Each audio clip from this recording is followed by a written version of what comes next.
Pas de vote de confiance pour Pedro Sánchez, du moins pas encore. En effet, le dirigeant socialiste a manqué de 10 voix la majorité absolue au Parlement espagnol.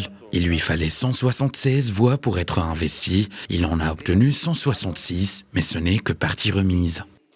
Se han emitido 349 votos a favor del candidato. 349 votes ont été exprimés, les votes pour 166, votes contre 165, abstention 18. Le candidat n'ayant pas obtenu la majorité absolue, la même proposition sera à nouveau votée dans les 48 heures conformément à l'article 99.3 de la Constitution. Conforme a lo dispuesto en el artículo 99.3 de la Constitución.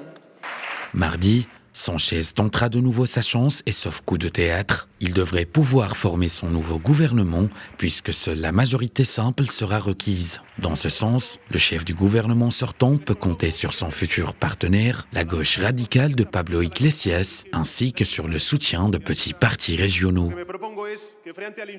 Ce que je propose aux bancs socialistes, parce que c'est à eux que je m'adresse en tant que secrétaire général du parti, c'est qu'il faut confronter la tempérance et le respect aux insultes et au harcèlement. Il faut maintenir le cap et garder une volonté de dialogue entre tous les partis. C'est le seul moyen pour maintenir les politiques dont notre pays a besoin.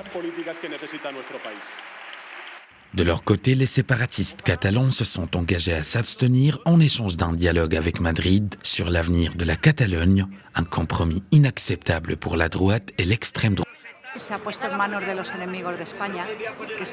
Ils ont mis l'Espagne entre les mains de ses ennemis et il semble qu'ils obtiendront une majorité au Parlement espagnol parce qu'ils vendent le pays pour rester au gouvernement. L'Espagne n'est pas à vendre, vous ne pouvez pas vendre les Espagnols. Nous sommes de vrais patriotes et nous protestons ici pour le crier haut et fort.